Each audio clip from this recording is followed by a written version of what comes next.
Las reuniones son grabadas, acabo de comenzar la grabación y después todos estos videos se difunden. Nosotros no hacemos, digamos, reuniones muy masivas por esta situación de las intervenciones que no, a veces no se pueden controlar, pero sí difundimos masivamente el video, ¿no? Y además hacemos un resumen de lo que ha sucedido en la reunión, lo publicamos también en alguna revista. En este tiempo lo estamos publicando en la revista de la Asociación de Clínicas, ¿no? Ponemos el resumen y alguna opinión de lo que hemos visto. Entonces, nada, ¿qué te parece? Te presento, Alfredo, para comenzar. Ustedes tienen para compartir pantalla, tienen el acceso libre cuando quieran compartirla y poner sus diapositivas. Y bueno, estamos con Alfredo Celis López, es médico ginecobstetra, nada menos que el decano y presidente del Comité de Doctrina y Legislación del Colegio Médico del Perú. O sea, el hombre que está viendo esto del anteproyecto, el que está liderando todo esto. Él es profesor asociado de la Facultad de Medicina de la Universidad Mayor de San Marcos. Ha sido past president de la Sociedad Peruana de Ginecología y Obstetricia, es past president de la Sociedad Peruana de Fertilidad, past president del Comité de Cirugía Mínimamente Invasiva de la FLASOC, es maestro latinoamericano de obstetricia y ginecología, FLASOC, y es expresidente del Comité de Ética del Colegio Médico del Perú, ¿no? Que ha tenido que ver también con el proyecto, ¿no? Con la fundación del proyecto, el inicio del proyecto, y por supuesto con estas revisiones de este anteproyecto, ¿no? Te doy la palabra, Alfredo. Sí, muchas gracias, Alejandro. Muy gustoso de estar acá con ustedes. Gracias por la invitación, a través de la cual podemos exponer cuál es el curso que ha seguido esta iniciativa de modificación del Código de Ética de nuestro colegio médico, que no se modificaba hace ya un poco más de 15 años. Voy a ver de compartir mi pantalla. A ver si aquí está. Compartir. Bien. Ahí se ve, creo. Sí, ¿no? Se ve muy bien. Si lo puedes agrandar también. Sí, sí, ahorita lo voy a agrandar. Yo quiero salir para poder leer todo.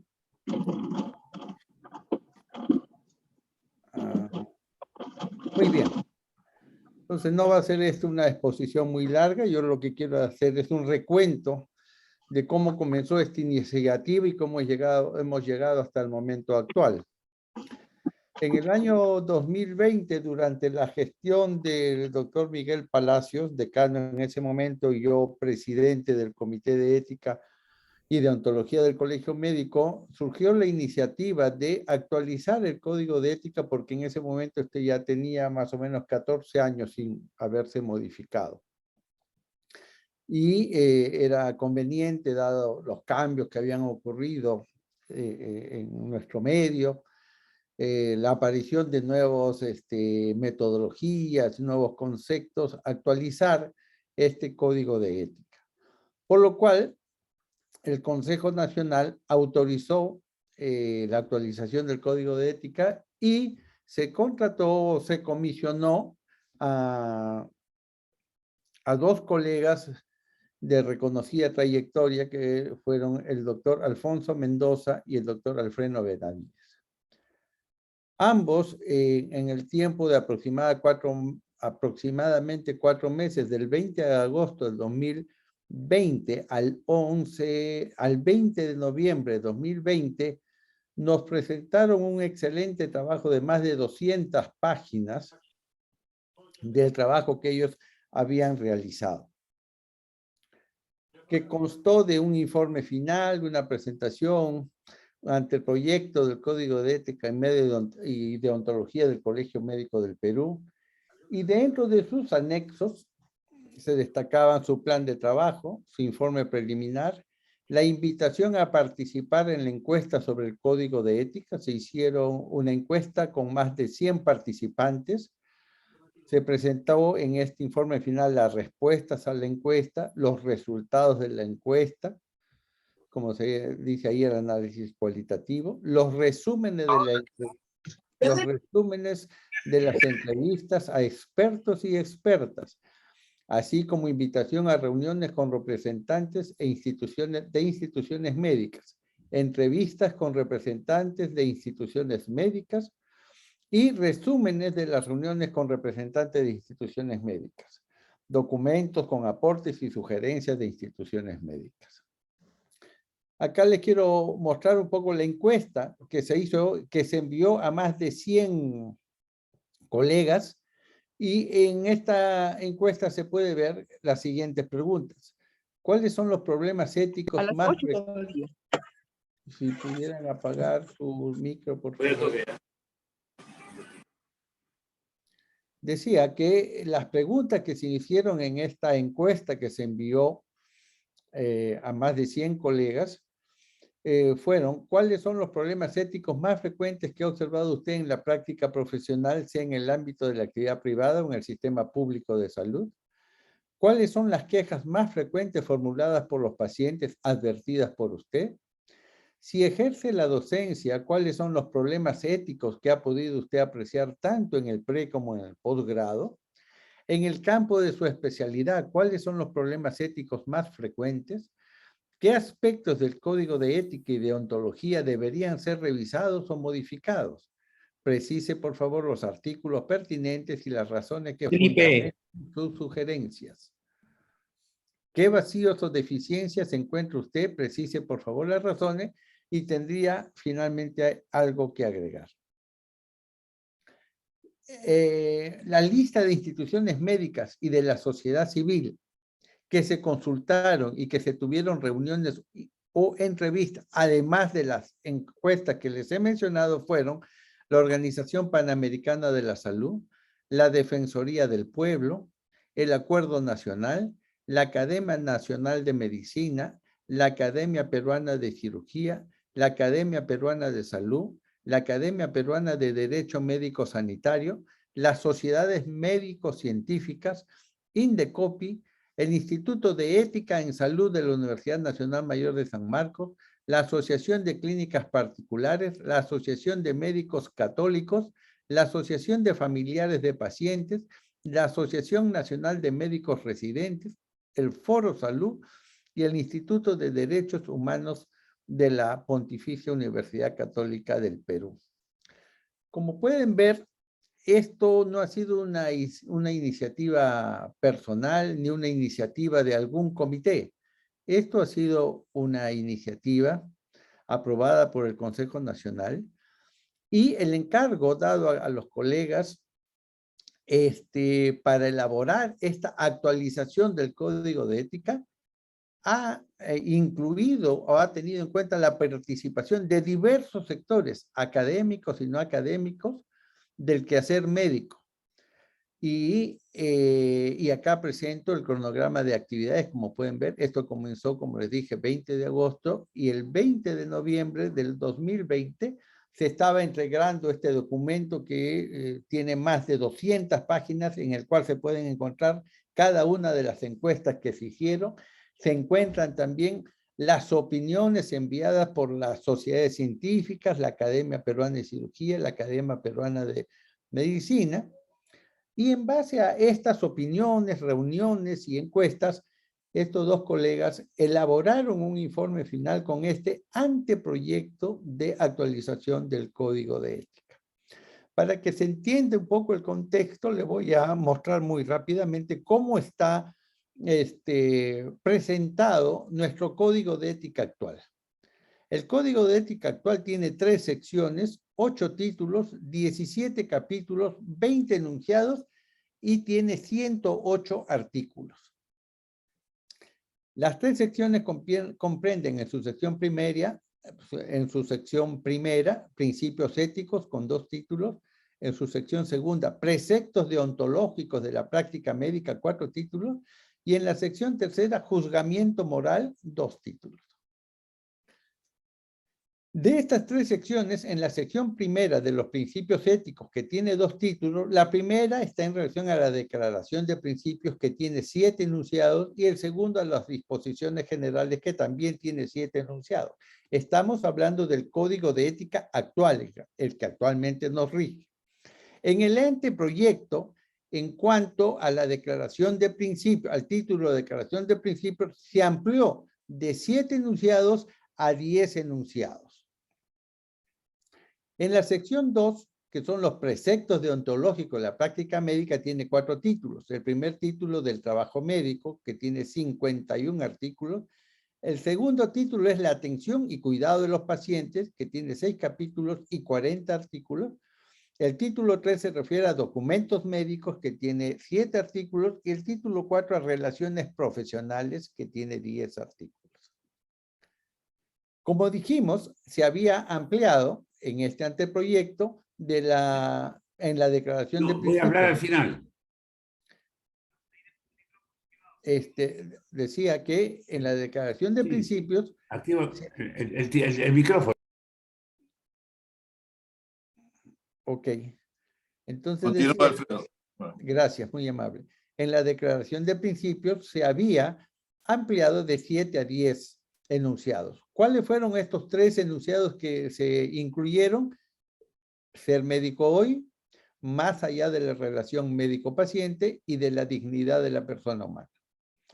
De los 108 artículos que consta el Código de Ética actual, se propusieron 142 artículos en este anteproyecto que esta comisión trabajó. En la sección segunda, en el título del trabajo médico, se incluyó un capítulo en este anteproyecto que fue el de las crisis sanitarias, que en el actual no se contempla, y esto obedece a la experiencia que acabamos de tener en relación al COVID. Y en la sección segunda, en el título 2, que se refiere a la atención y cuidado de los pacientes, se incluyó un capítulo más, que es el de relaciones del médico con familiares y allegados del paciente. Fueron los 2 capítulos que agregó el anteproyecto.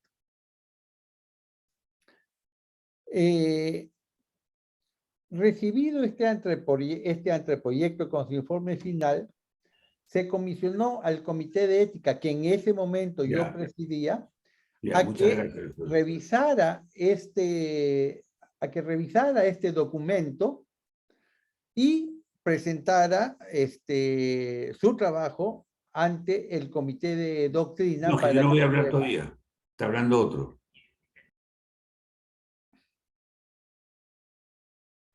Bien, continúo. Entonces decía que, recibido el informe final, se encomendó al Comité de Ética que yo presidía que hiciéramos una revisión de todo ese documento.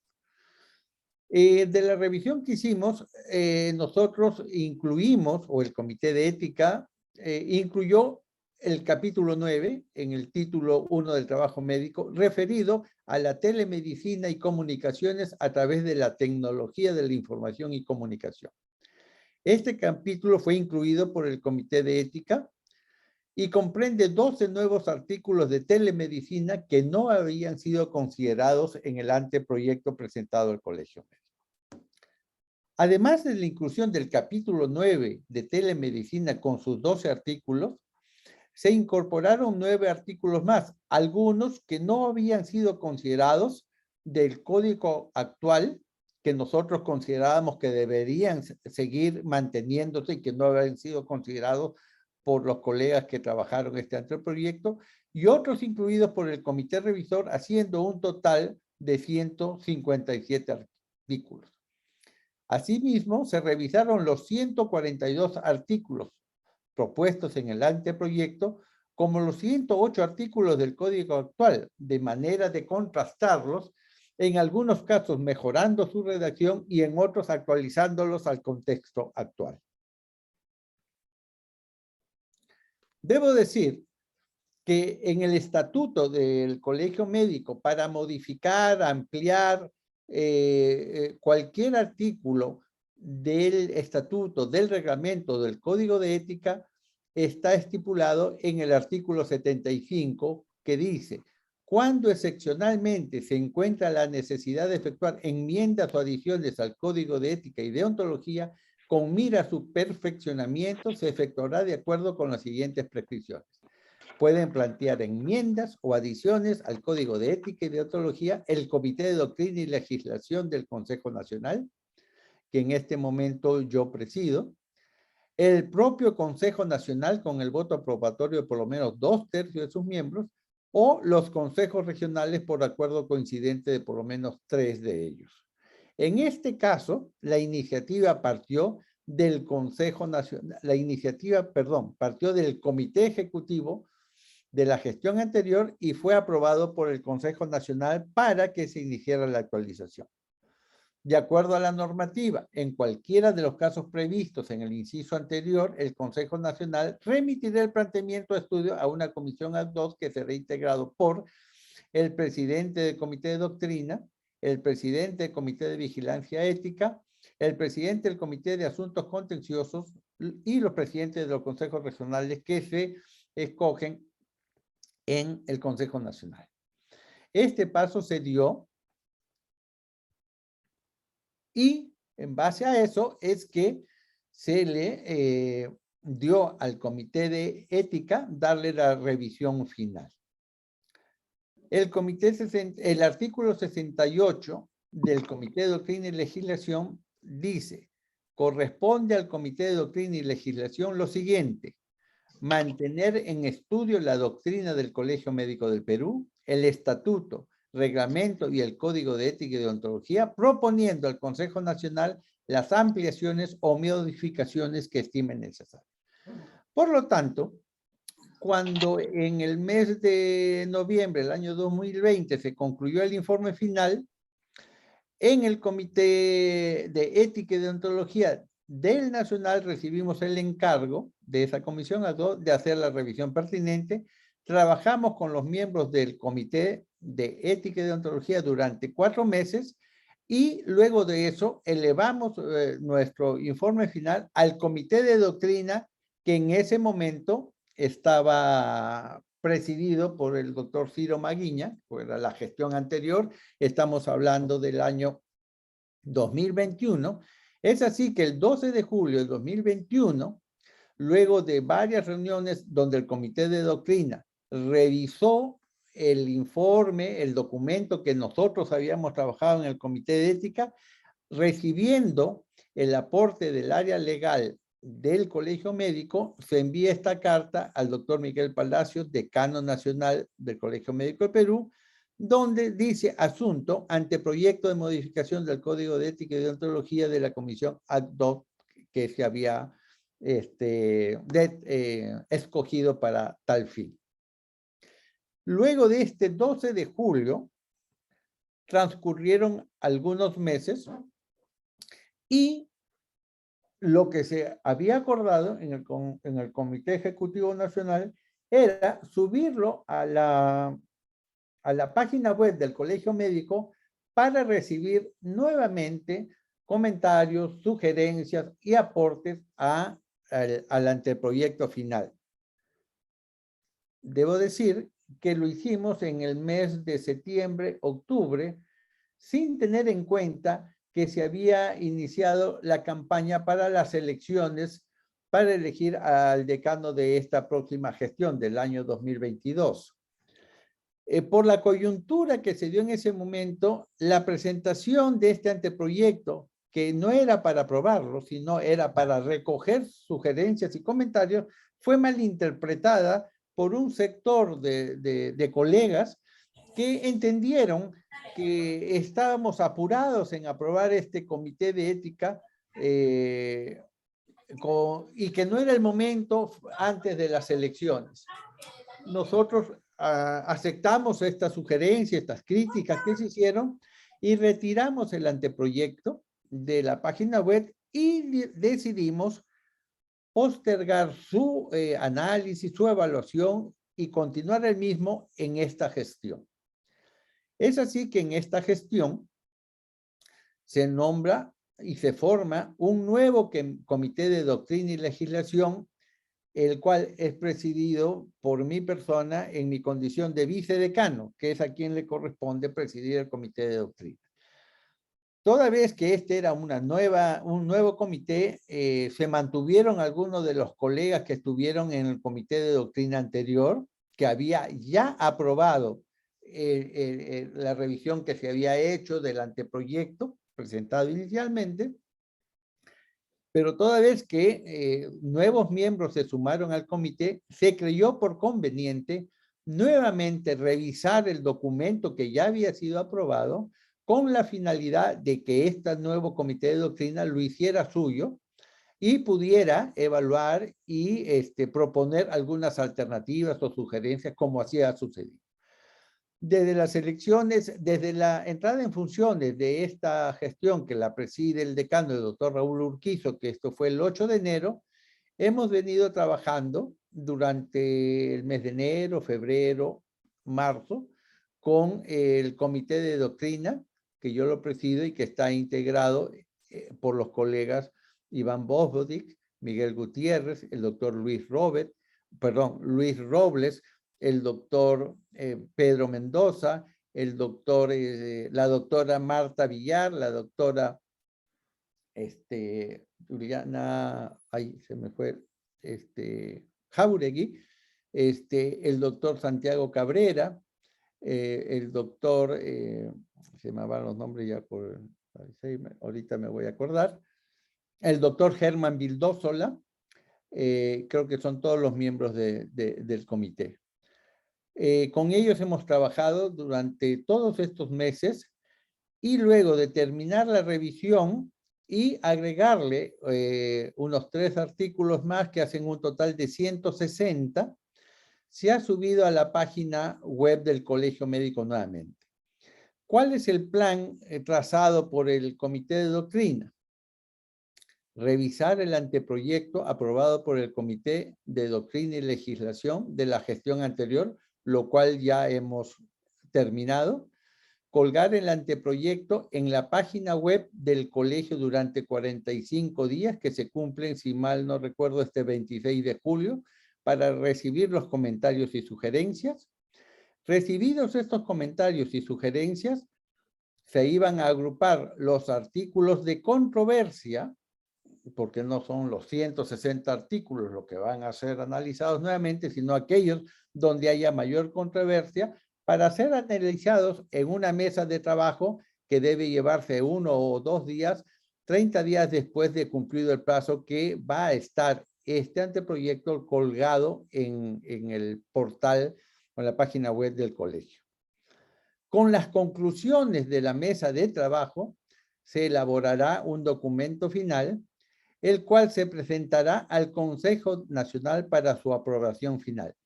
¿En qué momento nos encontramos ahora? Nos encontramos en el momento de que el anteproyecto está colgado, estamos recibiendo opiniones, sugerencias de diversos sectores del gremio médico, se ha enviado carta a las sociedades científicas, nuevamente a las academias que ya participaron en la elaboración del documento y en su momento mandaron sus opiniones, las cuales han sido recogidas y están incluidas dentro del anteproyecto que actualmente tenemos. Y terminado, como le digo, este plazo que va a ser el 26 de julio, a fines de julio, en el mes de agosto, invitaremos a las diferentes personas que han enviado sus sugerencias, sus aportes, de manera personal y también de manera institucional, para integrar las mesas de trabajo sobre los temas de mayor controversia y poder analizarlos, consensuar y poder sacar un documento final que recoja la inquietud de los diferentes sectores, de las diferentes miradas ante esta actualización del Código de Ética, que no es una cosa fácil de llevar, porque como decimos, hay diferentes miradas frente a esta actualización del Código de Ética, ¿no? Pero estamos empeñados en recoger y poder consensuar las diferentes opiniones de manera tal que tengamos un nuevo Código de Ética actualizado al servicio, más que de los médicos, de la comunidad, para la protección de una atención adecuada en su salud. Muy bien, esto era lo que yo les quería, voy a dejar de compartir, no sé si, sí, voy a Sí, dejar por de favor, compartir. por favor. Esto era lo que yo les quería mencionar acerca de, si cabe el término, de la hoja de ruta que ha seguido la preparación de este anteproyecto, que como repito, no fue una iniciativa personal ni de grupo, sino que obedece a la recepción de la opinión de instituciones y de diferentes personalidades que tienen el conocimiento y la expertise en cuanto a ética y que se ha resumido en este proyecto que está colgado en la página web y que está sujeto a nuevos comentarios y sugerencias. No sé si tienen alguna pregunta al respecto. Gracias, Alfredo, muchísimas gracias. Yo creo que ha quedado clarísimo de que esto ha tenido toda una secuencia. Como dices tú, hubimos muchos médicos que nos pareció que esto era sorpresivo, que no nos habían consultado, etcétera, que no nos habíamos enterado de todo esto que estaba sucediendo en el colegio médico. Es bueno que lo hayas aclarado, que lo hayas, ¿no? Lo hayas dicho y nos lo hayas puesto a todos, ¿no? En conocimiento. Sí, solamente antes de darle la palabra a Rosa, yo quería comentar que en septiembre de 2021 salió un documento, el anteproyecto, y después en mayo del 2022 ha salido otro documento con algunas variaciones. Yo he visto que, digamos, hay algunas modificaciones que se han hecho entre estos dos anteproyectos.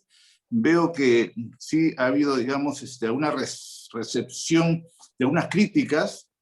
Yo recuerdo mucho una crítica terrible que hizo, digamos, no recuerdo ahorita, voy a recordar la revista esta que criticó, y yo veo que sí, efectivamente, de septiembre a mayo se han hecho una serie de modificaciones. De repente, quizás no todo lo que quería este ojo público, esta revista, pero sí se han hecho modificaciones.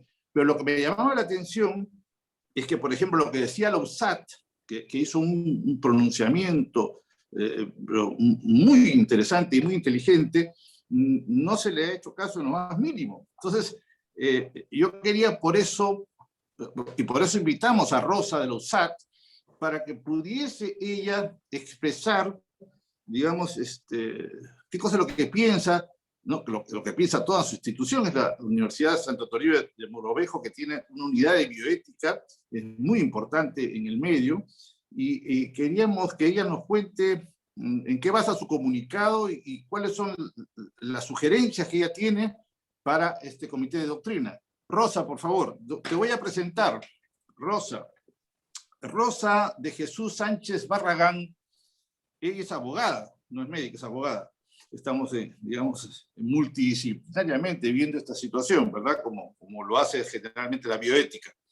Ella es directora del Instituto de Bioética de la Universidad Católica Santo Toribio de Mogrovejo, miembro del Comité de Ética de la Facultad de Medicina de la USAT, docente e investigadora de la Facultad de Derecho de la USAT. Ha sido docente de ética en la Academia de la Magistratura. Es doctora en Derecho por la Universidad de Navarra, con la tesis titulada Objeción de conciencia y protección jurídica de vida humana naciente en el Perú. Es maestra en bioética y formación por la Universidad Sacro Cuore de Roma, con la tesis titulada El diagnóstico genético preimplantario, la nueva eugenesia del siglo XXI. Es maestra en Derecho Civil y maestra en Derechos Fundamentales por la Universidad Autónoma de Madrid. Su línea de investigación está centrada en la filosofía del derecho y la bioética. Rosa, te doy la palabra. Bueno, muchas gracias, Alejandro. Buenas noches con todos. Buenas noches, doctor Celis. Pues agradezco la invitación de Alejandro y también de los médicos que el día de hoy están aquí en podernos dar un espacio para poder conversar, ¿no? Yo creo que el diálogo es lo más importante en todo en los debates que siempre hay de cambios y modificaciones de leyes. Nosotros como juristas siempre buscamos el conversar, el dialogar, el ir más allá de lo que la norma puede darse, ¿no? Entonces, bueno, yo he tratado de hacer nosotros, como ya lo ha dicho Alejandro, Alejandro, dentro de la Universidad Santo Toribio Mogrovejo tenemos un instituto de bioética y en el 13 de octubre del 2021, al enterarnos, porque también gracias que lo hayan explicado cómo ha sido todo el recorrido, personalmente, y creo que un buen grupo de personas nos habíamos enterado, que sí también hay una recomendación de repente que se conociera, ¿no? Que se haga conocer a las universidades, porque claro, todas las universidades tenemos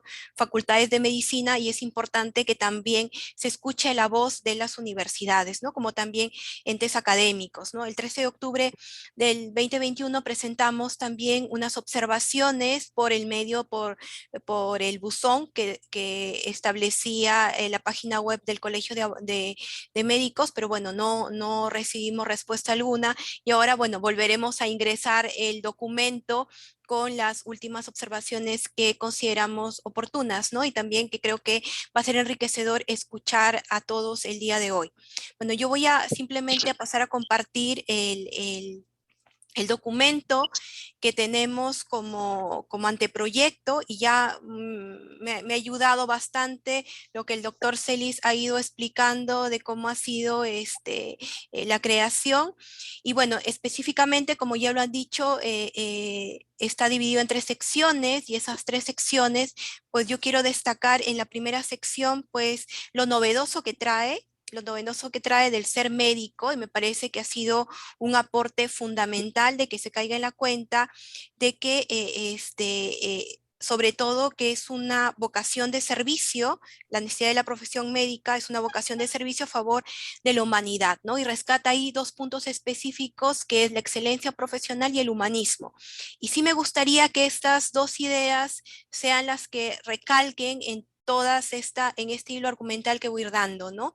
También en esta primera parte, yo también resaltaría la importancia que han incluido el tema de la dignidad humana, que me parece bastante interesante, y el tema de la persona. Y luego en la sección segunda, sí, yo haré un poco más de hincapié en el trabajo especializado que consideran ustedes, dando referencia a algunos puntos importantes que me parece resaltante por la especialidad que llevo, el tema de la objeción de conciencia del médico, que me parece ahí un artículo limitativo en el tema de la objeción de conciencia. Por otro lado, también me ha parecido interesante, muy interesante, los capítulos que han ingresado, el capítulo 4 referido a la crisis sanitaria, que definitivamente es por el tema del COVID, y luego la referida a la telemedicina como una nueva forma también de hacer medicina ante situaciones complejas, ¿no? Y por último, yo quiero resaltar esta relación médico, familia y allegados que lo ponen en el título 2. Me parece súper importante que vaya eso, porque si el médico no conoce el contexto familiar, no va a poder resolver las situaciones de forma integral como se requiere. Bueno, con estas pautas de la sección voy a ir tratando de explicar cada uno de los puntos que me parecen a mí importantes. Bueno, en la primera sección sí voy a tratar de resaltar esta primera parte, como les decía, el ser médico hoy, que me parece importante, esa vocación de servicio sobre el cual se va a edificar, como dicen ustedes aquí, la profesión de medicina, ¿no? La necesidad de tener ese saber científico y ese saber humanista me parece que han sido oportunos, ¿no? Luego sí, yo resaltaría esta parte de aquí, en lo referido al punto de la bioética, que a mí personalmente me llama, antes de la bioética, perdón, este punto referido a los derechos que ponen aquí principios y valores éticos en la medicina, y incluyen los derechos humanos. Entonces yo aquí sí haría una objeción desde mi punto de vista jurídico.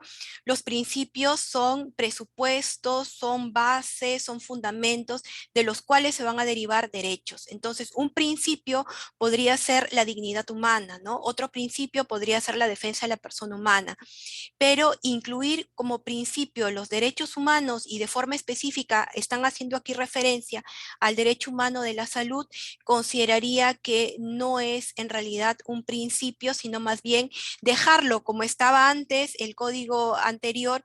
Ustedes hacían referencia no a principios, sino consideraban valores, ¿no? Decían, en lo concerniente a la sociedad, estas aspiraciones máximas son la solidaridad, la libertad, la justicia, justicia. En lo concerniente a la persona, el respeto a la dignidad, la autonomía y la integridad, y en el ejercicio de la profesión de la medicina, estas aspiraciones se realizan pues a través de la beneficencia, la no maleficencia. Yo diría aquí se podrían incluir otros principios correspondientes, ¿no?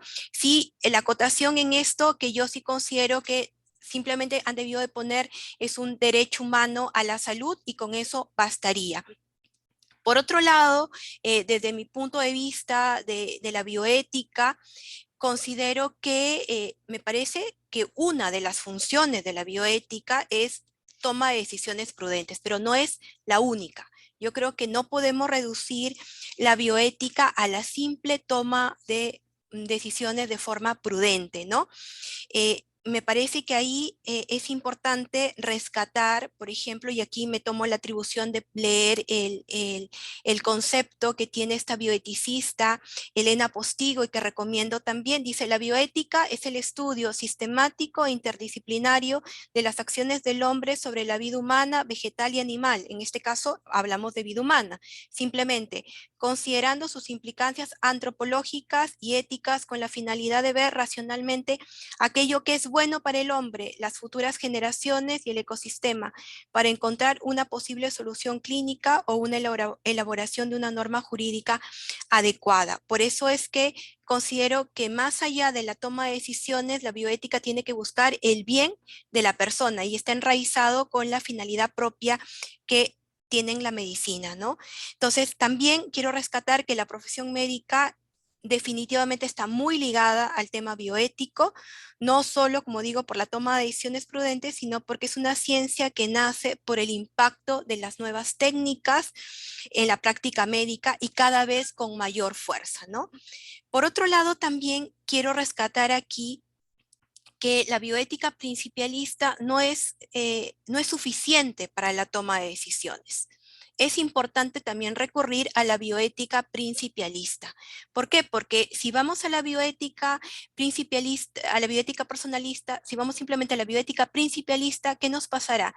Que simplemente nos quedaremos con el principio de autonomía y la autonomía puede ser buena en algunos aspectos, pero mala en otros aspectos. Entonces, personalmente, y creo que muchos también de un gran sector que sería bueno que se escuche, estamos de acuerdo en que la bioética principialista es importante, pero queda insuficiente. Es necesario recurrir a la bioética personalista con los 4 principios que tiene, que también está muy ligado a la profesión médica, que es la defensa de la vida y de la persona, el principio de solidaridad, el principio de libertad y responsabilidad y el principio de subsidiariedad, ¿no? O sea, 4 principios fundamentales que pueden ir a la bioética, también unida a la bioética principialista. El cuestionamiento que se le hace a la bioética principialista es que no hay una jerarquía de principios y que al final el de autonomía es el que predomina. Entonces, sí considero allí que se replantee esta postura de la bioética y nosotros como instituto también estaremos muy abiertos a apoyar en lo que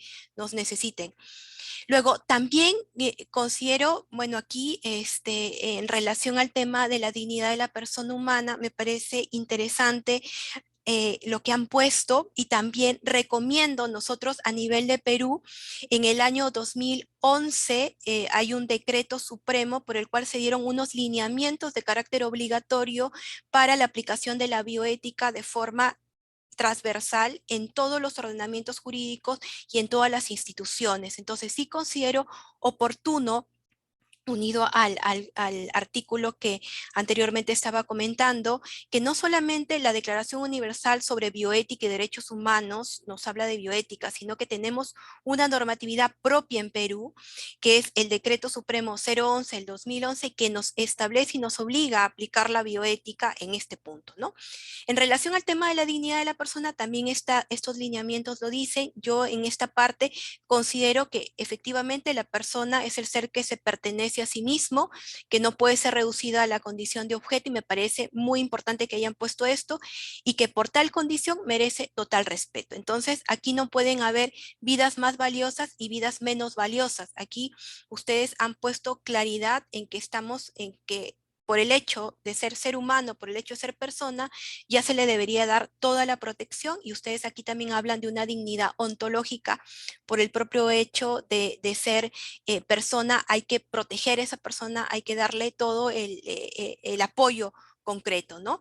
Entonces, y es un valor intrínseco que no depende de las cualidades que se posea, sino por el propio hecho de ser persona se tiene, ¿no? Entonces, yo aquí rescato, de repente con algunos arreglos, pero rescato que está, para mi parecer, me parece un artículo bastante importante, ¿no? Bueno, luego la mayoría de artículos considero que se han tomado, como ya lo decía el doctor Celis, de igual forma.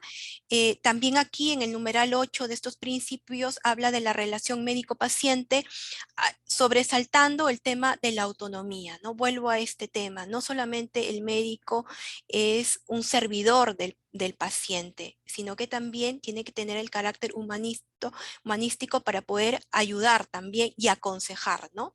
Sin tomar decisiones, obviamente, me imagino que no se quiere caer en el paternalismo, ¿no? Ya de aquí yo considero que esta parte es lo mismo que ustedes están en el código de ética anterior, y yo voy a ir ahora sí al trabajo especializado que me compete a mí como bioeticista y también como jurista en este punto específico, ¿no? Que ya está, sino que tengo justo entrando y se me ha malogrado el mouse, y por eso estoy con esta dificultad de esto.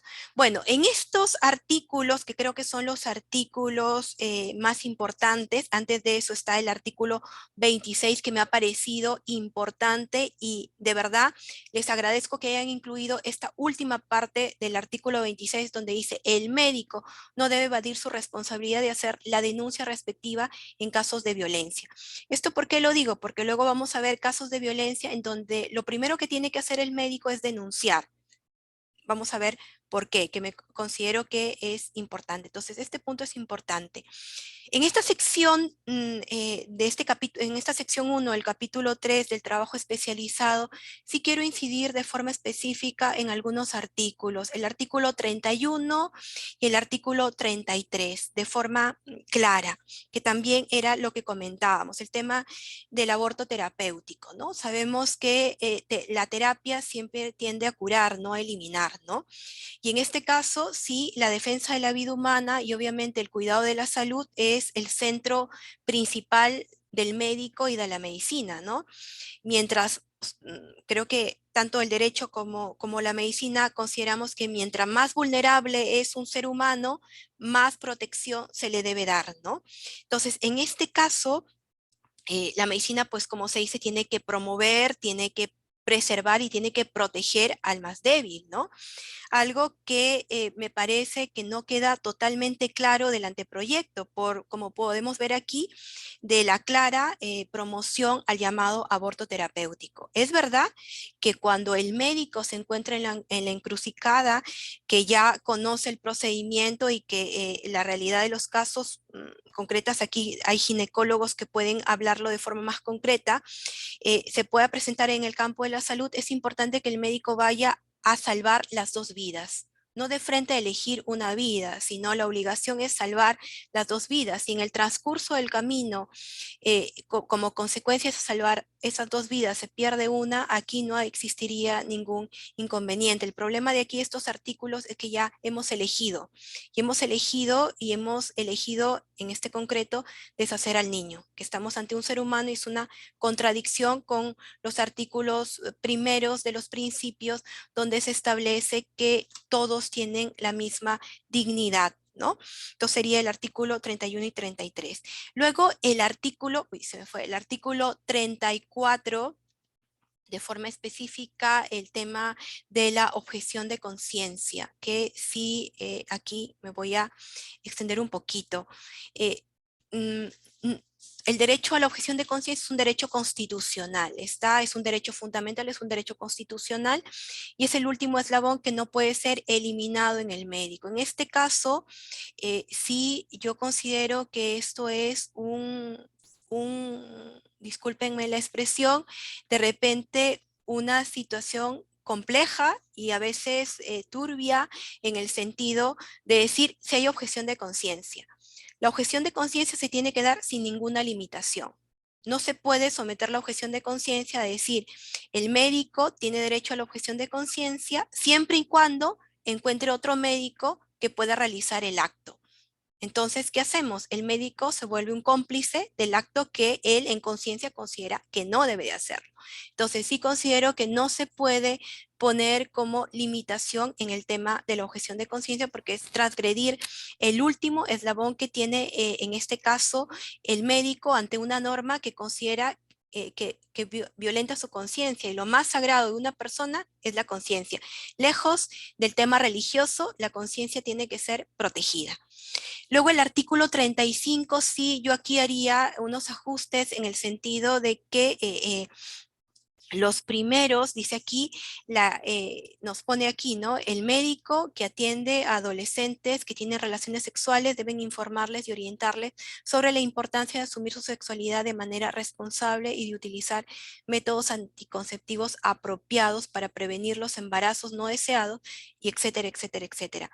Creo que antes de informar y orientar al adolescente, lo que se tiene que hacer es hablar con los padres, porque si no estamos pasando por encima de los padres, ¿no? Entonces, creo que sí es importante este punto de que no solamente el médico está para ser un orientador de anticonceptivos o un orientador de eliminar el embarazo, sino consideramos que también lo primero es que dejar la intervención de los padres o los familiares directamente responsables en esta situación, y es una norma que lo tenemos claramente establecido en el Código de los Niños y Adolescentes, ¿no? No estamos ante personas mayores, sino estamos ante adolescentes. Luego también en relación al artículo 36, en los casos de violación sexual, se dice es deber del médico como parte del cuidado integral informar a la víctima o a su representante legal de las posibles infecciones de transmisión sexual, incluido tal y la posibilidad de una gestación no planeada, así como la posibilidad de evitarla.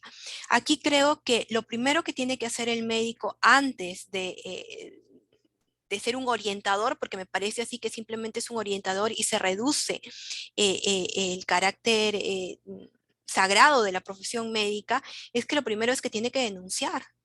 O sea, tiene que denunciar esta situación y luego ver medidas alternativas. Una medida alternativa es recurrir rápidamente a un psicólogo. El trauma del delito de violación sexual es muy fuerte y requiere la ayuda psicológica, ¿no?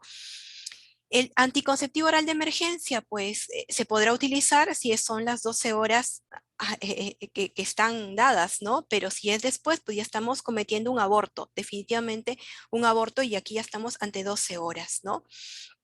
Por otro lado, también es importante el artículo 37 que dice, bueno, las técnicas de reproducción asistida, se dice aquí, se permiten, bueno, tenemos la Ley General de Salud que lo hace, aquí dice, no debe el médico inducir, promover ni realizar procedimientos de reproducción asistida sin el previo consentimiento informado. Bueno, en el caso que haya consentimiento informado, se podría hacer. Pero sabemos que en este caso las técnicas siempre se podrán hacer con las limitaciones que establece la Ley General de Salud. Por otro lado, es contradictorio ahora este artículo 38 en donde refiere el tema del vientre de alquiler, ¿no? O sea, nuestra legislación prohíbe el vientre de alquiler. No hay posibilidad de hacerlo bajo ninguna forma. Pero aquí establecen de que, bueno, que el vientre de alquiler no se podrá hacer si se hace con fines lucrativos, ¿no? Entonces, pero si son sin fines lucrativos se podría hacer, entonces existe una contradicción en lo que establece la norma, ¿no? Yo creo que luego considero también que hay cosas importantes, por ejemplo, el respeto de las voluntades anticipadas del fallecido que lo regulan en el artículo 40. Me parece bastante interesante y que es algo novedoso y que se tiene que estar haciendo conocer con mayor contenido, ¿no?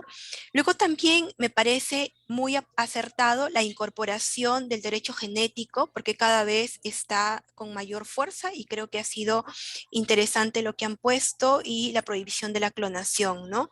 Sí, como vuelvo a repetir, me parece bastante novedoso la crisis sanitaria que han incluido y el tema importante también de la telemedicina.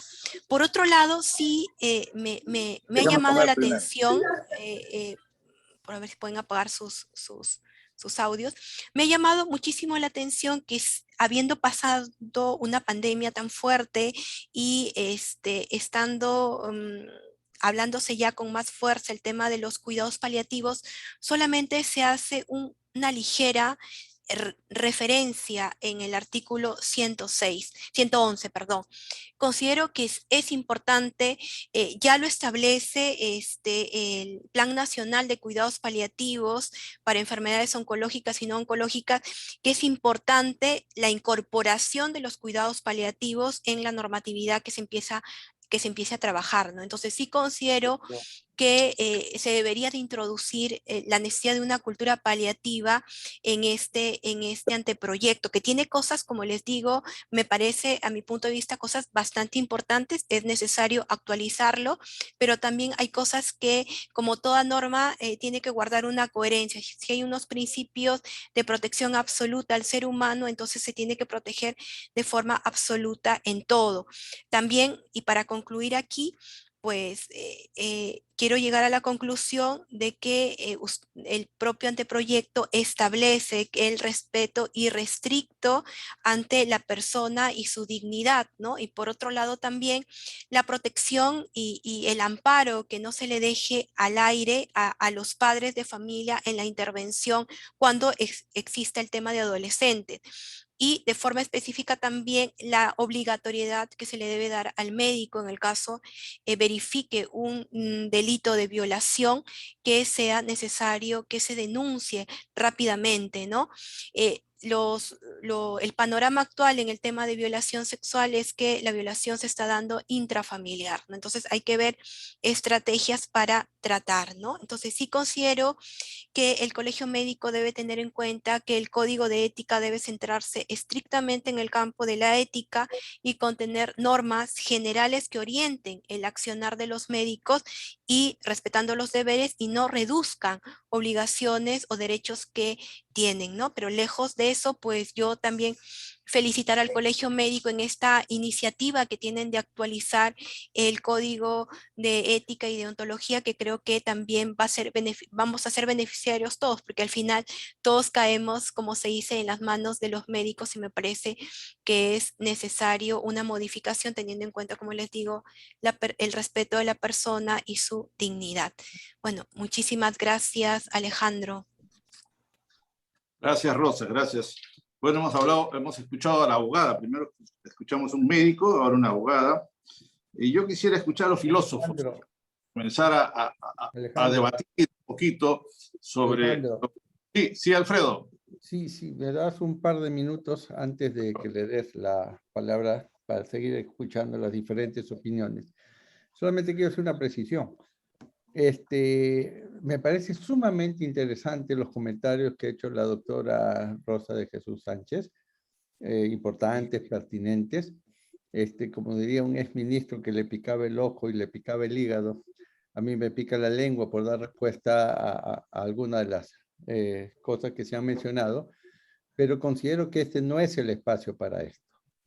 Considero que dentro del programa y del plan que hemos elaborado hay un espacio para este intercambio de opiniones que se va a dar en el colegio médico, al cual yo los invito a todos ustedes, en función de los artículos que consideren que deben participar y que vamos a coordinarlo para que en ese espacio donde hayan otras miradas, otras opiniones, se puedan en esas mesas de trabajo conversar y consensuar, porque para eso se ha creado esa mesa de trabajo y por respeto a las demás instituciones que nos están mandando sus opiniones y comentarios, que también tienen el mismo derecho de ser escuchados, no podríamos hacerlo pues a través de esta forma de comunicación que me parece muy importante.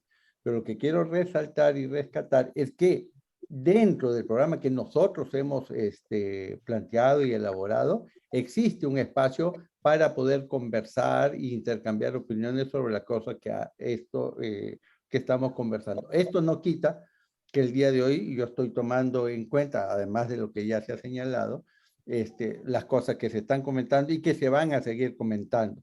Y termino con esto.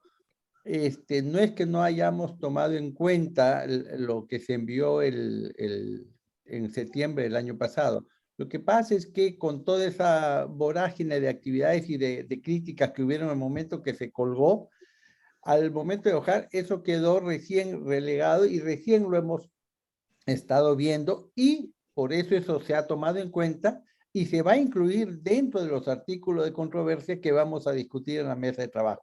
O sea, esto que está colgado en el portal no es lo que va a salir.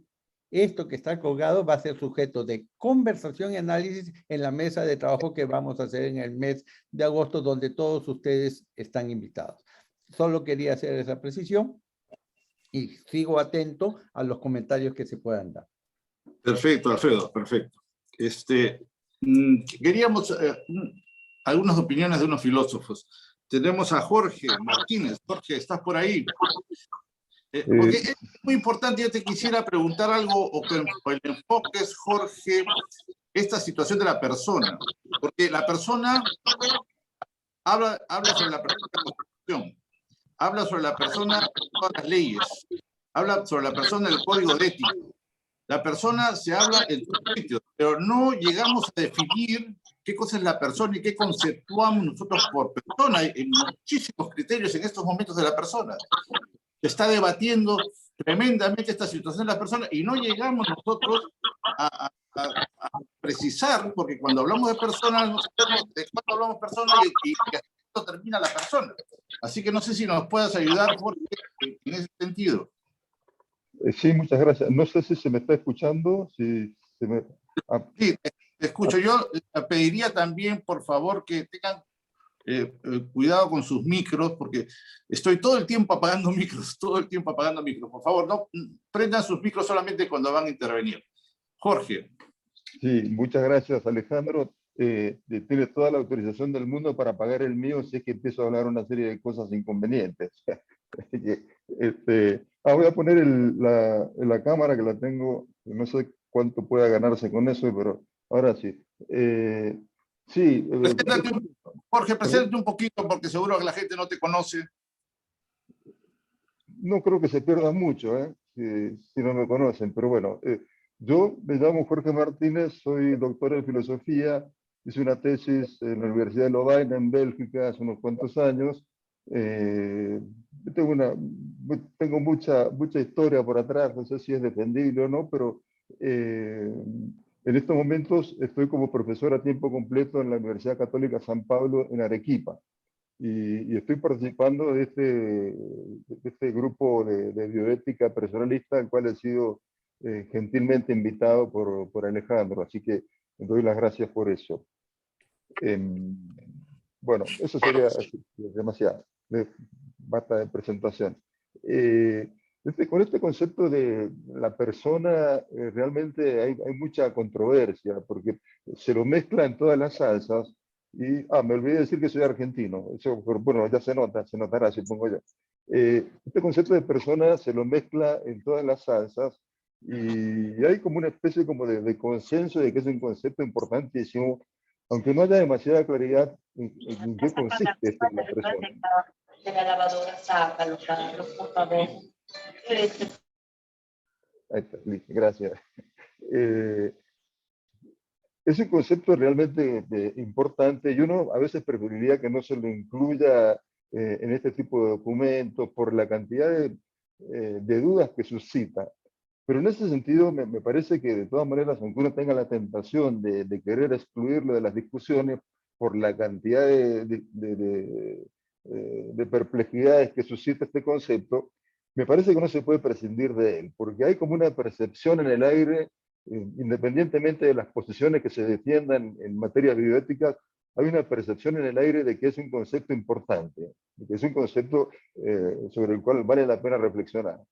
Y en este sentido, me parece que hay solamente dos caminos para definir a la persona. En cuanto a la dignidad de la persona, bueno, eso está fuera de discusión. También hay esa percepción de que se trata de una entidad viviente que es portadora o merecedora de un respeto especial que no tienen otras entidades vivientes.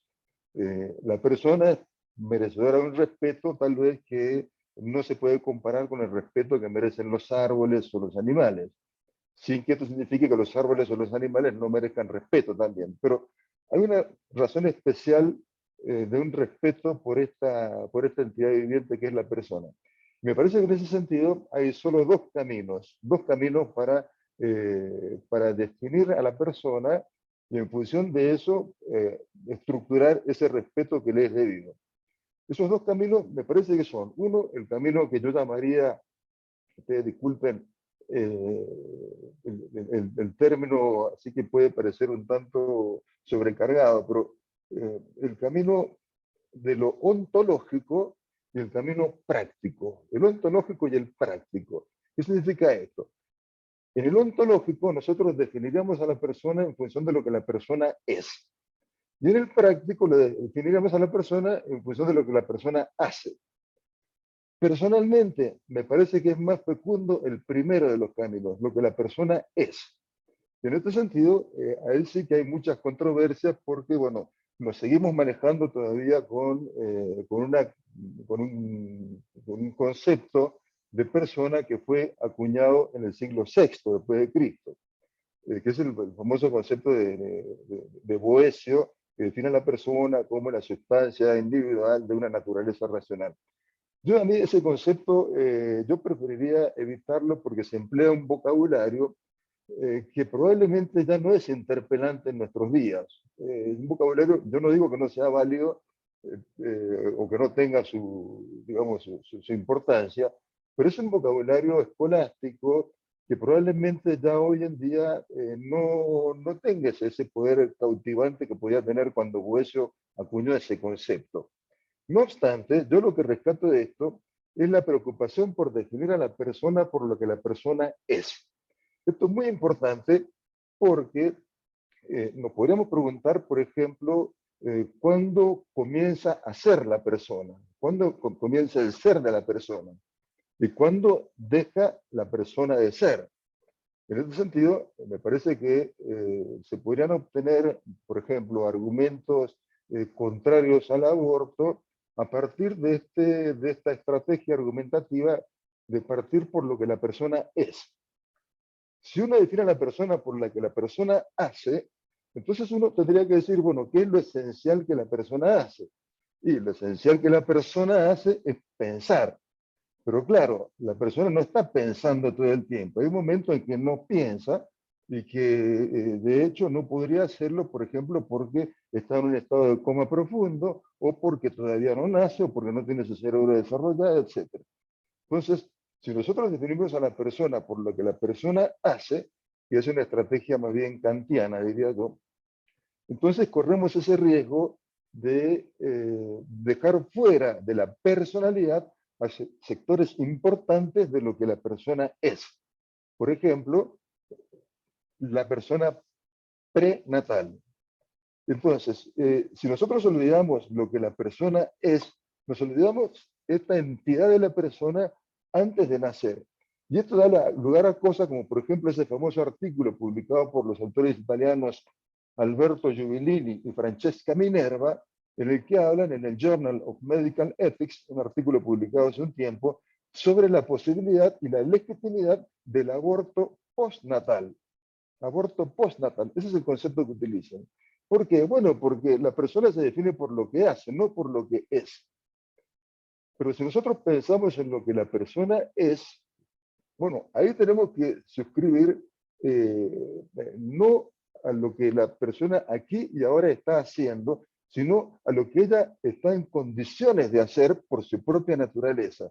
Que lo haga ahora o que lo haga dentro de 5 años o dentro de 20 años, importa poco, importa poco. Y ahí en este caso nos estaríamos refiriendo a una nomenclatura de la persona que es accidental. Por ejemplo, cigoto, embrión, feto, niño, adolescente, joven, adulto, anciano. pero son todas nomenclaturas accidentales respecto de lo que la persona es. Y esto que la persona es depende de lo que ella por su propia naturaleza podría hacer, no por lo que actualmente hace, ¿no? Entonces, bueno, espero no haber confundido demasiado la cosa, pero para resumirme, con esto la corto. Creo que hay solamente 2 vías para definir a la persona. La vía ontológica, es decir, lo que la persona es, o la vía práctica, es decir, lo que la persona hace. Personalmente me inclino por la primera de esas vías. Hasta ahí nomás lo que quería decir. Bien, Jorge, sí, esto de lo ontológico que has mencionado lo pone el anteproyecto y lo pone y lo especifica muy claramente. Habla de lo ontológico como lo más importante. Patrick estará por ahí, Patrick Wagner, que es filósofo también y además médico. Patrick, ¿podrías tomar la palabra? Tu micro, por favor. Listo. Acá estoy, acá estoy. Muy buenas noches a todos y muchas gracias por la invitación. Muchas gracias también por las presentaciones brillantes del doctor Celi, la doctora Sánchez Barragán, el doctor Martínez. Yo quisiera hacer algún comentario general sobre el tema que acaba de hablar el doctor Jorge Martínez, el tema de la persona, y también referirme brevemente, porque realmente este código de ético ha sido muy bien trabajado, y realmente ha habido mucho esfuerzo, mucho trabajo. Yo desgraciadamente no pude participar en la convocatoria del doctor Celis porque estuve viajando mucho fuera, pero realmente es muy impresionante todo el trabajo que se ha hecho, y se ha hecho realmente de una manera muy interesante y muy buena. Por eso felicito realmente al Colegio Médico por este esfuerzo. Este tema de la persona es un tema crucial. Es un tema crucial, y además de lo que acaba de decir Jorge, yo quisiera insistir en que este tema de la persona constituye la base de nuestra concepción, la base de nuestra disciplina bioética, porque somos una bioética personalista fundamentalmente, esencialmente, bueno, lógicamente que hay otras bioéticas, también lo sabemos, pero esta bioética personalista es un poco la madre de todo, el fundamento de todo. Del valor de la persona se desprende todo el resto que guarda relación directa con ella, directa con la persona en sus diferentes concepciones, en sus diferentes estados, en sus diferentes situaciones, etcétera, etcétera. Hay 3 conceptos básicos de los cuales acá se ha hablado mucho, se ha hablado muchísimo, pero yo quisiera quizás poner un poquito algo quizás conceptual. Estos conceptos básicos que se refieren a la persona son la esencia de lo que es la persona, la esencia del ser personal, la dignidad de la persona, de la cual se habla muchísimo, y evidentemente la dignidad de la persona pues es un hecho incontestable, y el respeto a la persona, o el respeto por la persona, desde un punto de vista más bien conceptual, un punto de vista más bien filosófico. La persona, cuya denominación persona ya es una denominación trascendente, fue así llamada por personare.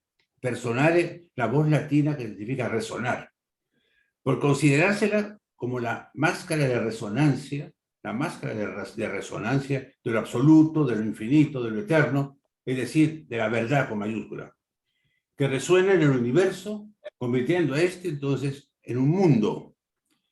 La palabra mundo viene del latín mundus, que significa limpio, el universo limpio, entonces el mundo limpio, justamente gracias a la persona, en todo sentido, en un sentido moral, conceptual, intelectual, etcétera, etcétera. De ahí su alto valor trascendente, el alto porque la persona enriquece y transforma el mundo que la rodea, sin olvidar que ella también posee un mundo interno, un mundo propio, también mundo. O sea, el mundo realmente pertenece a la persona en su exterior y en su interior. Esta esencia que no se ha perdido realmente y que verdaderamente es absolutamente constante, o sea, permanente y fundamental, lleva a hablar de la dignidad. La dignidad es un concepto axiológico, un concepto axiológico por excelencia. La dignidad está en relación con los valores propios de la persona, valores que no son comparables ni intercambiables con otros valores, como sí sucede con los valores materiales, que sí son comparables y sí son intercambiables. Lo que no es posible cuando se trata de la persona, puesto que los valores de la dignidad se hallan en una dimensión distinta, diferente, una dimensión esencialmente diferente. Y ello porque la persona es básicamente un ser espiritual, un ser que tiene espíritu, un ser espiritual por excelencia y por antonomasia.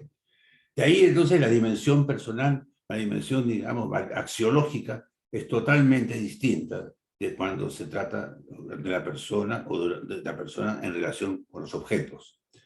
El filósofo Kant decía que la persona no tiene precio, solo tiene valor. En cambio, las cosas son preciosas, tienen precio, por eso son preciosas. Las personas no pueden ser preciosas, son fundamentalmente solamente valiosas. Por ello, entonces, podemos afirmar que la persona posee dignidad. Y esa dignidad axiológicamente establecida, esa dignidad condiciona el respeto que tenemos por ella, el respeto que tenemos por la persona, que lo dice todo. Acordémonos que la palabra respeto proviene de la voz latina respicere, que significa admirar, venerar, valorar, considerar. Ella entonces, la persona, merece nuestra admiración en todo sentido, en todo lugar, en todo momento y en cualquier circunstancia. Y creo que con esto entonces, con estos conceptos que son conceptos, bueno, conceptos de tipo esencial, antropológico, etcétera, podemos, digamos, explicarnos todo.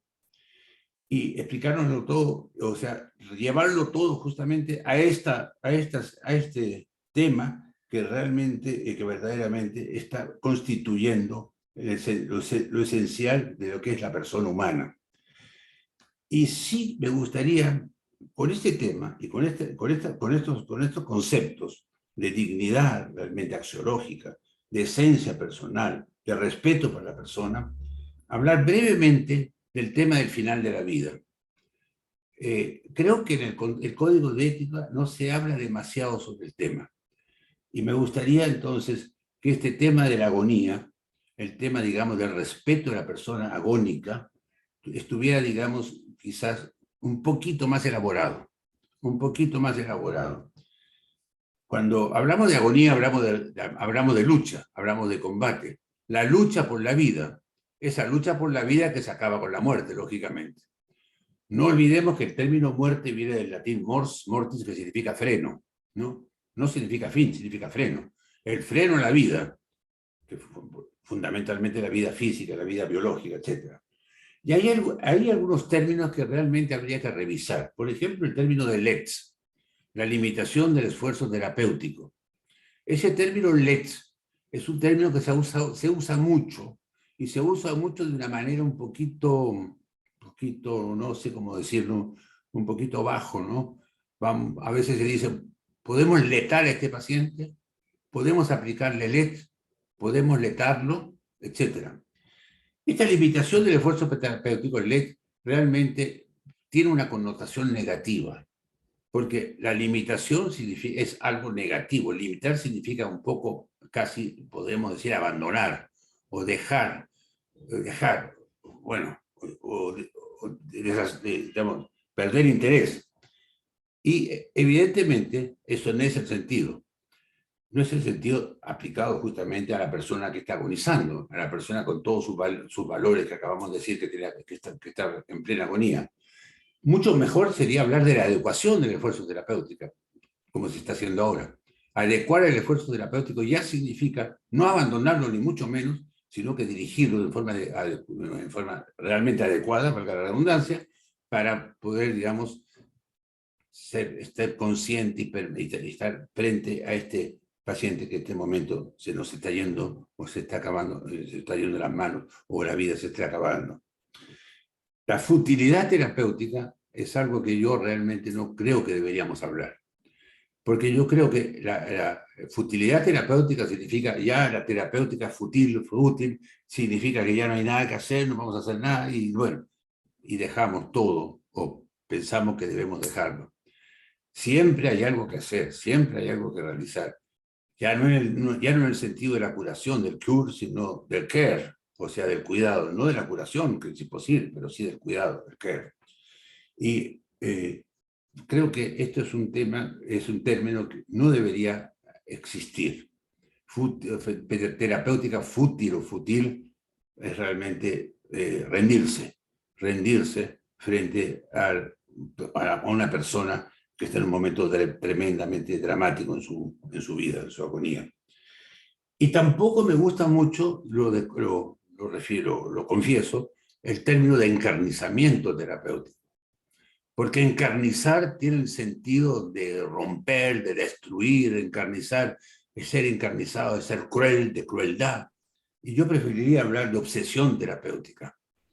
De obsesión terapéutica, que lógicamente es otro tema que está relacionado con la persona en momentos drásticos, en momentos terribles, en problemas dramáticos de su vida. Creo que ese tema entonces del final de la vida, aplicado a la persona, con todos los valores que tiene la persona, con la dignidad de la persona y con todo lo que hemos hablado tanto, realmente podría ser que quizás elaborado o presentado de una manera un poquito más explícita, por decirlo de una manera, de algún modo explícita en nuestro código de ética. Muchas gracias, lo que quería decir. Gracias, Patrick. Muchas gracias. Sí, yo aprovecho para decir algunas críticas que me han llegado a mí de diferentes sectores. Hablan de que el anteproyecto o el código es muy impreciso,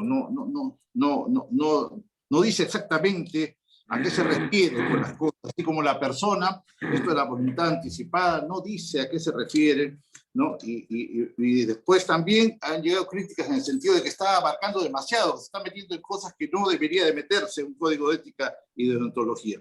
Pero bueno, lo dejo ahí para la conversación. Voy a pedir la intervención, si me permiten, todavía antes de pasar a la discusión voluntaria, ¿no? Quiero pedir la intervención de Manuel Quimper, un médico, que siempre dice él que es un médico de provincia, que ha sido alcalde del interior, ¿no? Y que también sabemos que está en la Superintendencia de Salud, que es una persona muy escuchada y muy respetada también en la parte universitaria. Manuel, no sé si nos dices algo. Yo creo que seguro te va a armar la polémica contigo. Manuel. Muchas gracias, Alejandro. En efecto, yo soy simplemente un médico rural que por estar metido en la administración pública 50 años he estado en diferentes posiciones.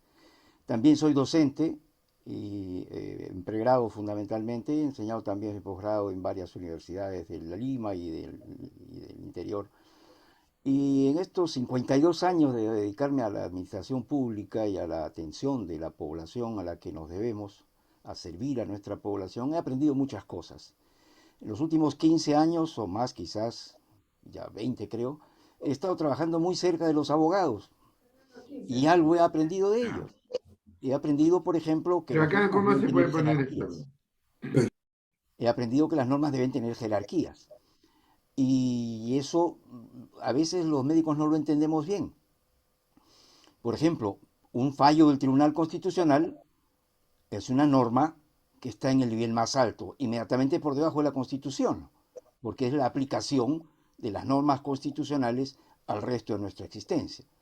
Y tenemos un fallo del Tribunal Constitucional que dice que la anticoncepción oral de emergencia no se podrá utilizar en tanto no se demuestre que no tiene un efecto antiimplantatorio.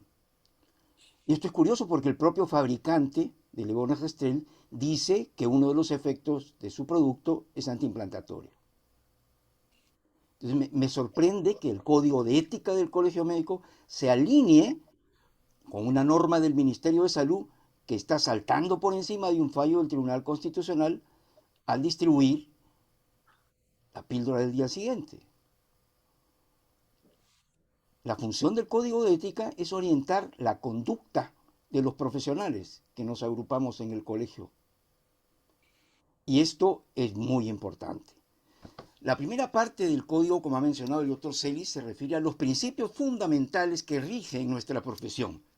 Y yo creo que con las precisiones que ha marcado muy bien la doctora Sánchez Barragán, está muy bien, de ahí tenemos que comenzar con los principios que orientan nuestra conducta. Después de todo, la ética es una parte de la filosofía que juzga las acciones, los actos humanos, no los actos del hombre, los actos humanos, que hay diferencia entre unos y otros, según si se orientan al bien y la verdad. De esto se trata la ética. La bioética surge como una respuesta de las sociedades a las barbaridades que veníamos haciendo los médicos y otros investigadores con los seres humanos con el pretexto de la investigación científica. Es así que surge la bioética, como un freno, como una manera de ponerle riendas al ímpetu que la ciencia metida en la medicina estaba trayendo consigo. Yo no soy anticientífico, definitivamente, pero creo que así como es importante la medicina basada en evidencias, también debemos recordar que existe una medicina centrada en la persona, que en lo particular me agrada muchísimo porque es una corriente que ha promovido en el mundo entero un egresado de nuestra universidad, peruano, que ha sido presidente de la Asociación Psiquiátrica Norteamericana, el doctor Juan Enrique Mesich. Creo que es sumamente importante que tomemos en cuenta el entorno en que nos estamos desenvolviendo. Ciertamente eso es lo que pretende nuestro colegio cuando trata de adecuar el Código de Ética y Deontología a las circunstancias presentes, para que no sea una norma labrada en piedra que no se modifica por los siglos de los siglos. No, si la sociedad cambia, nosotros tenemos que adecuar nuestra conducta a eso. Pero teniendo en cuenta que los principios se refieren a las conductas, no a los hechos aislados ni a los actos, sino a las conductas. Y en algunos casos me da la impresión de que el código está descendiendo a detalles excesivos. El problema cuando uno desciende a detalles excesivos, como podrán decir los abogados, es que si enumeramos 15 causas y nos olvidamos de 2, esas 2 están permitidas. O sea, si en la prohibición enumeramos 15, las 2 que no están incluidas en la prohibición estarán permitidas. Este es el gran problema de descender a detalles, que lo que no incluiste en los detalles no está incluido en la norma y por tanto está libre de toda norma. Estas son algunas observaciones desde el punto de vista metodológico que nos interesan a quienes en algún momento hemos tenido que normar el desempeño profesional de la gente a nuestro cargo. Porque el que desempeña la función, lógicamente se respalda en la norma. Es lo que nos ocurre cuando nos encontramos con que el PADOMI viene haciendo telemedicina, entre comillas, desde hace más de 2 años, y que no van a ver a sus pacientes, y que les cambian la terapéutica sin haberles tomado la presión. Pacientes de tercera edad que no reciben ninguna visita, que no les han hecho ningún examen médico y que les cambian la medicación simplemente porque el proveedor de recursos, de medicamentos, ha cambiado sus existencias. Entonces se tienen que adecuar y le cambian, pero ni siquiera van a ver al paciente. Ellos se respaldan en que la norma dice así. Bueno, muchos hemos sufrido las consecuencias de las normas del Seguro Social del Estado, o el Seguro Social de Salud, como le llaman ahora. Y esto es lo preocupante. La norma no puede pasar por encima de los principios fundamentales que nosotros juramos cuando juramos nuestra profesión. Ya no es el juramento hipocrático, ahora es el juramento de la Asociación Médica Mundial, pero igualmente son principios a los cuales tratamos de ajustar nuestra conducta. Si las normas del ambiente en el que trabajamos, Ministerio de Salud, Fuerzas Armadas, Seguro Social, empresa privada, lo que fuera, están en contra de nuestros intereses, aquí hay un gran problema. Cuando los intereses y los principios entran en conflicto, ¿qué cosa ocurre? Generalmente ganan los intereses y nuestros principios se van postergando. O tratamos de adecuarlos para salvar la circunstancia. Por eso es que los congresistas no se quieren ir, porque no quieren soltar la remuneración que tienen como congresista. Indudablemente, la circunstancia de la que estamos hablando es una circunstancia difícil y es importante mantener la serenidad para poder analizar las consecuencias que puede traer esta modificación de nuestro Código de Ética y Deontología al aplicarse en el Perú de hoy. Creo que es sumamente importante que regresemos a las estructuras de las normas legales, que respetemos la jerarquía de las normas legales y que no por darle gusto al Ministerio de Salud, que modificó algunas normas saltando el fallo del Tribunal Constitucional, nosotros estemos corrompiendo, perdone la palabra dura, corrompiendo el código de ética y deontología de nuestra profesión. Creo que es importante recordar que si no tenemos especial cuidado al inicio de la vida y al final de la vida, lo que hagamos en el medio puede ser un estropicio. Respetar la vida del naciente, porque el cigoto unicelular ya tiene el genoma completo de un adulto. No es un individuo en desarrollo, es un ser humano presente desde ese momento, que va a cambiar mucho a lo largo de su vida. Le ponemos diferentes nombres: cigoto, embrión, blástula, gástula, niño, adolescente, anciano. Son nombres, pero la persona mantiene una coherencia, una identidad desde el inicio hasta el final. Y así como Patrick menciona que es importante el cuidado que debemos tener con la persona hacia el final de su vida, difundiendo el plan de cuidados paliativos que el Ministerio de Salud ha aprobado. Tenemos norma de cuidados paliativos. Yo creo que es importantísimo que el colegio recoja eso, respetando fallos del Tribunal Constitucional. Cuando alguien demuestre que no existe un embrión humano que sea persona, cuando alguien demuestre que el embrión no es una persona, cuando alguien demuestre que no existe el efecto antiimplantatorio que el fabricante reconoce, entonces quizás se pueda distribuir la píldora al día siguiente. Pero hasta la fecha lo que vamos viendo es que pues parece ser que los fallos de las más importantes cortes no tienen efecto en el Perú. Recurrimos a la Corte Internacional de La Haya, recurrimos a la Corte Internacional de Costa Rica, recurrimos a quien sea cuando no nos gusta lo que la norma nacional dice. Yo creo que tenemos que ser coherentes en esto. Y yo encuentro que la primera parte del código no es coherente con algunos de sus artículos. Me parece que tendríamos que hacer una revisión de edición interna, porque de repente resulta que tratando de acoger alguna de las sugerencias que se nos hicieron, estamos modificando algunos artículos de manera que termina siendo incoherente con la primera parte. Esta tarea de normar es difícil. Yo agradezco mucho al doctor Celis y todo su equipo, entre los cuales tengo varios amigos, por el esfuerzo que han hecho, pero creo que tenemos que mirar con lupa lo que ha quedado, porque creo que hay que hacer algunos ajustes que son ciertamente muy importantes. No son peccata minuta.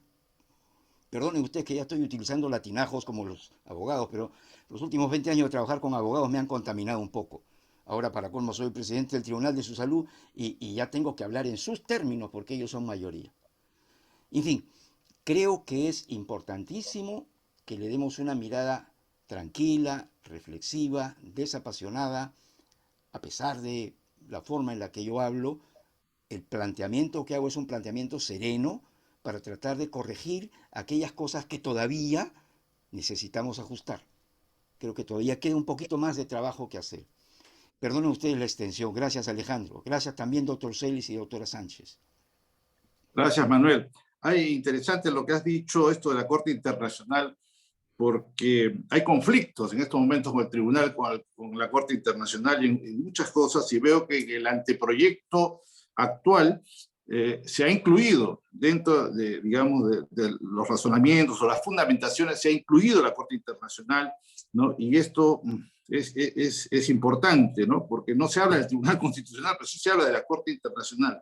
Entonces esto, y la Corte Internacional ha dado pautas que son verdaderamente sorprendentes, ¿no? O sea, sorpresivas para muchos científicos, ¿no?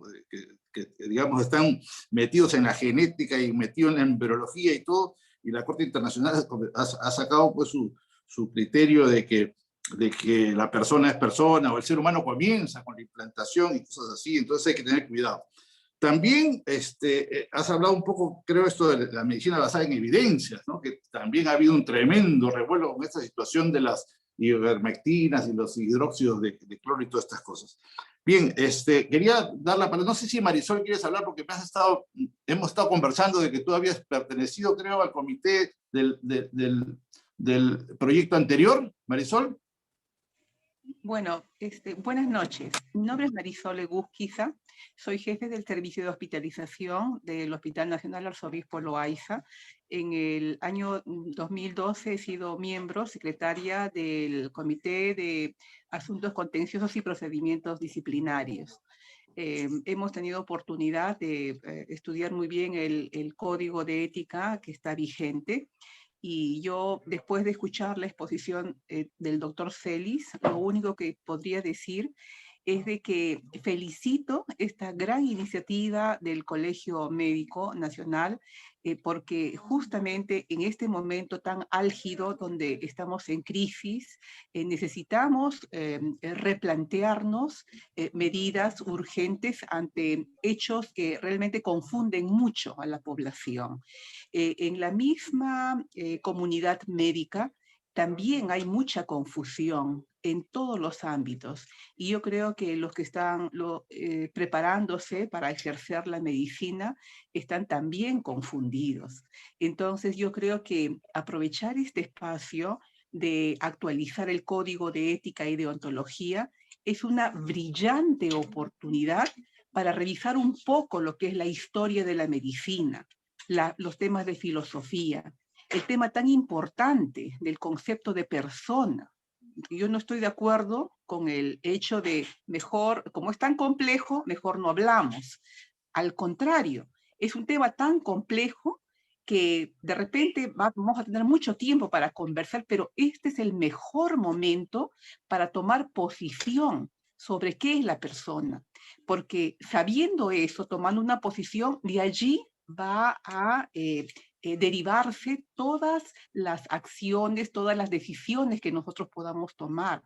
Y en ese sentido, yo quisiera expresarles mis sentimientos. Cuando yo escuchaba la exposición del doctor Celis, yo siento o sentía de que estoy frente a un médico, a una persona muy importante que está actuando con todo su saber, con el principio de beneficencia para poder, ayudar a la comunidad médica a dar este gran paso que nos están ayudando, ¿no? Y yo siento que es eso. Pero al mismo tiempo también yo desearía que ese mismo espíritu de beneficencia que yo siento que tienen los miembros del colegio médico también sea tomado en cuenta en las discusiones que tengamos, en el sentido de que la discusión no debe ser un acto confrontacional, porque aquí no estamos hablando de cosas menores, estamos hablando de hechos trascendentes, porque somos médicos y tenemos una función muy importante y que tenemos que compartir con la comunidad científica y también con toda la comunidad. Entonces, discúlpeme en esta breve intervención, yo solamente quería agradecer al doctor Celis, quería agradecerte a ti también, Alejandro, por este espacio que nos estás dando, y les exhortaría a que esos espacios, especialmente que en el Colegio Médico, abran más espacios, no solamente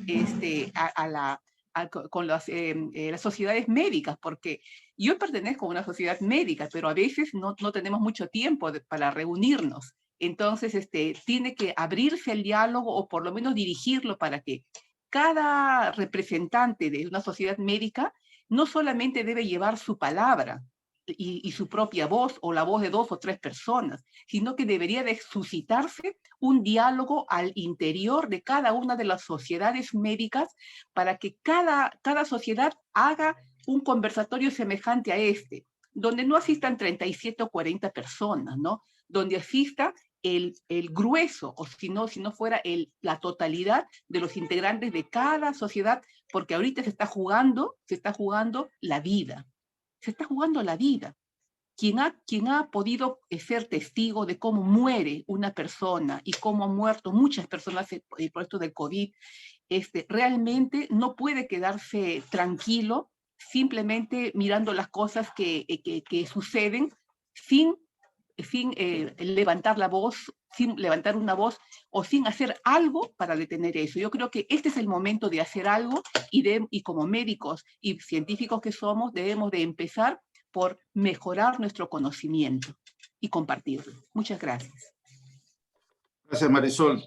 Sí, yo creo que es importante también, según lo que nos dices de la importancia de la vida, de lo que se nos está jugando en este momento, yo creo que esto de lo multidisciplinar, de lo interdisciplinar, cobra un verdadero sentido. O sea, yo creo que tenemos que invitar a los filósofos, tenemos que invitar a los abogados, a abogados muy importantes son los abogados, a los biólogos, a los embriólogos. Hay una serie de gente que está alrededor de estos temas tan importantes que estamos tocando en el Colegio Médico. Normalmente nosotros, a las 9, después de 1 hora y media, cerramos la sesión, pero yo creo que seguro habrá quedado mucha gente que quiere darnos su opinión. No queremos de ninguna manera, como dijo Alfredo tampoco acá, entablar un debate, ni que acá se saquen conclusiones, ni que nadie se convenza a nadie. Aquí lo que estamos haciendo es escucharnos y propiciar, ¿no? Continuar en el diálogo, como nos decía Alfredo. Pero sí, seguro que alguna persona quiere hablar a todos, aprovechando que estamos todos juntos. Le doy la palabra a quien quiera, por favor, levante la mano. Manuel, preséntate, por favor, Manuel Robles. Sí, buenas noches, estimados colegas multidisciplinarios.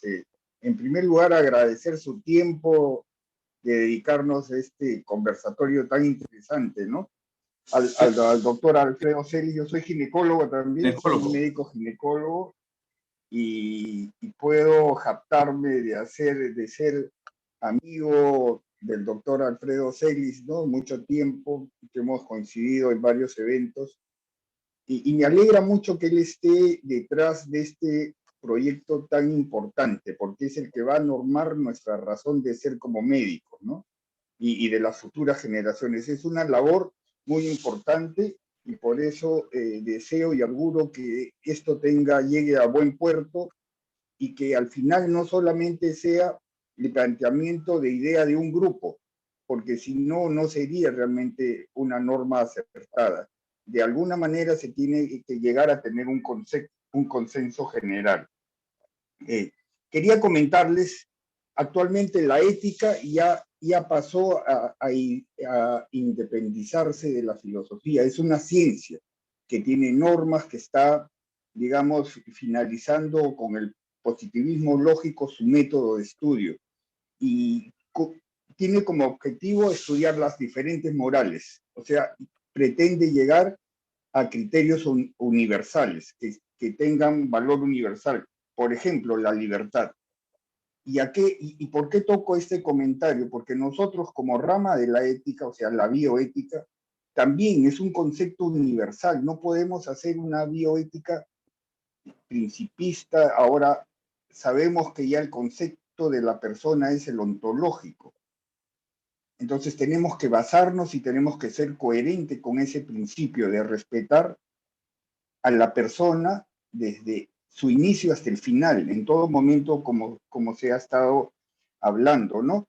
Y también quería recordar el momento en que estamos viviendo, ¿no? Es importante retroceder, aunque sea un instante, y abandonar la inmediatez de este momento histórico para reconocer la fuerza y el vigor de las energías que recorren en todas direcciones el amplio panorama de nuestro mundo globalizado, potenciadas por los niveles enormes de intercomunicación, interdependencia y por los vínculos comerciales, teniendo como factor resultante una suerte de comprensión de carácter espacio-temporal.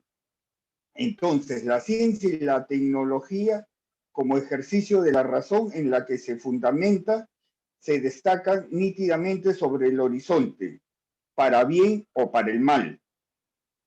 Uno de los principales cantos, digamos, de sirena de la actualidad pretende que el motor de la humanidad es la razón crematística, es decir, el dinero, subliminal adjetivo de la globalización. el mercado lo regula todo, ¿no? Es una triste realidad de los dogmas y las ideologías que nos imponen, ¿no? Y esto da un sesgo al conocimiento. Ejemplo, ética pública, ética privada.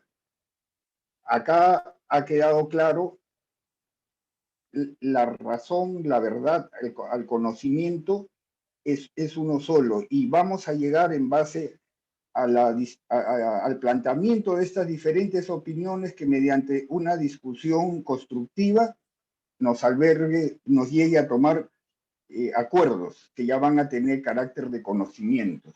Pero mientras sea solamente la manifestación de un solo grupo, no va a ser un conocimiento verdadero. Por eso doy los mejores votos pues, para que el doctor Alfredo Celis encabece con mucha sapiencia este proyecto, que es muy importante para definir nuestra acción de médicos, ¿no? Que nuestra acción fundamental es defender la vida, cuidar la vida en todos sus momentos. Gracias por cederme la palabra, Alejandro. Bien, Alfredo, nosotros agradecidísimos contigo, verdaderamente tú como autoridad del Colegio Médico, como el que estás llevando, digamos, que estás conduciendo todo este movimiento. Te agradecemos porque nosotros somos una red, sí, la Red Peruana de Bioética Personalista, tenemos una tendencia, ¿no? Y en muchas cosas seguro que no estaremos de acuerdo, y nos ha encantado que tú vengas a hablar con nosotros, nos escuches, y esto yo creo que auguria pues un éxito en este proyecto en el que estás, porque si abres los oídos a escucharnos, a escuchar a todos los médicos, yo creo que vamos a llegar a buen puerto. Alfredo, te agradecemos profundamente esta reunión. No sé si quieras decir algunas palabras finales, Alfredo. Y muy concreto, como recojo lo último que dices, habrán cosas en las que no estemos de acuerdo, pero hay muchas otras en las que sí podamos coincidir y estar de acuerdo. Para mí ha sido sumamente importante, y a nombre del importante equipo que me acompaña, con el cual nos reunimos todas las semanas en este trabajo, que entendemos y en la práctica lo estamos viendo que no es fácil, sobre temas muchas veces tan complejos, de tanta controversia, donde hay tantos enfoques, tantas miradas, tantas maneras de pensar y de ver las cosas. Pero yo creo que es sumamente importante crear estos espacios de escucharnos. Yo creo que ese es un término adecuado, ¿no? De escucharnos, de saber qué se está pensando, porque este código de ética, como dije, no solo va a beneficiar a los médicos, yo creo que más a los médicos va a beneficiar a los pacientes a través de la atención correcta y adecuada que podamos hacer en la atención que les brindamos. Te agradezco infinitamente el habernos convocado. La mayoría de mi equipo está aquí presente, y a nombre de ellos también les agradecemos por todos los comentarios valiosos que hemos escuchado, y que tengan por seguro, vamos a tomar en cuenta, y que esto no termine aquí. Los invitamos a todos a participar de la mesa de trabajo que vamos a tener, donde podamos llegar finalmente a consensuar. No es una tarea fácil, sé que al final es imposible que todas las miradas y la forma de ver las cosas estén resumidas ahí, pero trataremos de que esta actualización del Código de Ética recoja mayoritariamente las opiniones que van vertidas y se van a ir dando hasta la fecha en que nos reunamos. Muchísimas gracias por la oportunidad que se nos ha dado, y mi agradecimiento a todos ustedes por estar presentes esta noche. Muchas gracias, Alfredo. Muchas gracias a todo tu equipo. Gracias, Rosa. Has estado brillante. Has expuesto verdaderamente todas las ideas que hemos escuchado en tu comunicado con mucha claridad. Les agradezco a todos por asistir, y bueno, quedo a sacar el resumen y enviárselos a ustedes para que primero, en forma preliminar, nos puedan dar algunas ideas para terminarlo y publicarlo después en una revista. Muchísimas gracias. Muchas gracias a todos. Buenas noches. Gracias. Buenas noches, hasta luego. Gracias. Muchas gracias. Buenas noches con todos. Muchas gracias. Buenas noches, gracias. Buenas noches. Gracias, Buenas noches, muchas gracias. Muy buenas noches. Buenas noches. Gracias, buenas noches.